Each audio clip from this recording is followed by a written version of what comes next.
Good morning mga kaibigan, mga friend. Good morning sa inyong lahat. Ganon din sa atin mga kababayan na sa iba't ibang dako ng Pilipinas, nasa iba-ibang dako ng mundo, yung mga OFWs natin.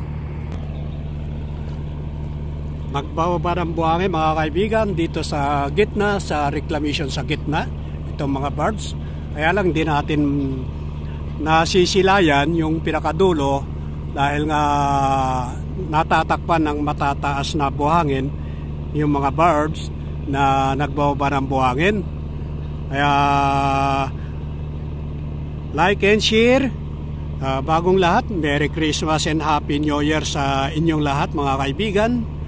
Saan man kayo naroroon, ay ito, update lang natin yung ginagawang reclamation dito sa Manila Bay mga kaibigan.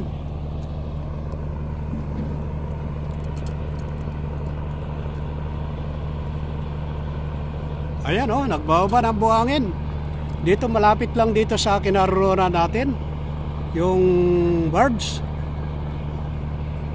Malapit dito sa biwok ng Mall of Asia yung area na binabagsakan niya ng buhangin mga kaibigan. Ayan. Dahil nga ang atin mga kababayan na nandito na nagmamasid, nakatingin dito sa mga ginagawa na reclamation. Ayan ang atin mga kababayan. Masarap mag-exercise dito kapag ganitong oras, umaga. Pagkatapos mag-exercise habang nagpapahinga, nakatingin ang ating mga kababayan dito sa reclamation na ginagawa. At ito nga, yung birds na nagbababa ng buhangin na nadatnan natin dito sa area rito. Ayan Tapos dito naman sa gitna mga kaibigan, ayan yung birds na nagbababa rin ng buhangin na napakalayo dito sa lugar natin.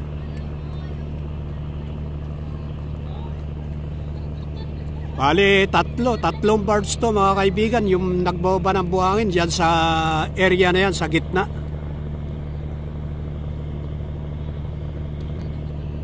May kalayuan dito sa kinaroroonan natin yung itong mga birds na nagbababa mga kaibigan. Ayan ang layo.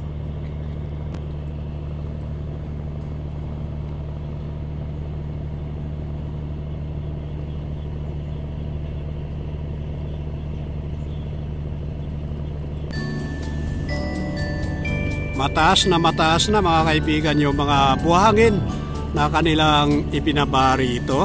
Ayan ang taas na. Mabilis sila na magbaba ng buhangin.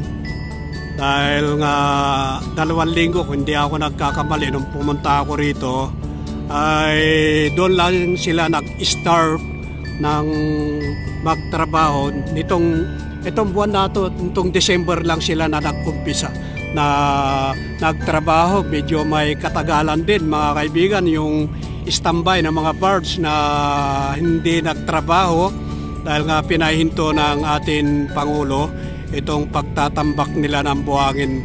Ngayon natuloy na yung trabaho nila rito. Halos ilang buwan yung paghihinto rito. Kung hindi tayo nagkakamali, siguro mayroon 5 o 6 na buwan na nahinto yung pagbababa nila ng buhangin dito dahil nga pinag-uusapan o dumaan muna sa Kongreso at saka Senado yung pag-uusap dito sa paghihinto. Ngayon na tuloy na itong trabaho rito. Kaya ito, December lang nag-umpisa na nagtrabaho itong mga birds dito sa Manila Bay mga kaibigan.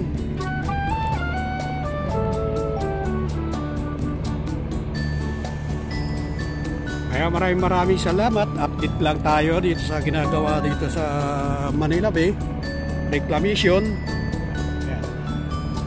Malalaman natin sa susunod na taon kung anong magiging resulta itong ginagawa nila rito dahil nga tingin natin, marami pang trabaho ang gagawin dito sa pagtatambak dito dahil hindi pa napapatag, mga kaibigan, itong ginawa rito. Dito sa area rito, lalapit natin dito sa kabila, dito sa malapit sa kinaroroonan natin.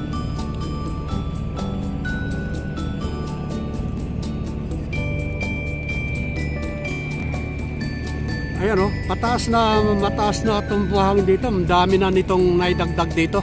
Halos lumapit na ron sa gitna itong buhangin. Baka dadagdagan pa ito. Malawak na mga kaibigan itong area rito na binaba na buhangin dito sa tabi mismo.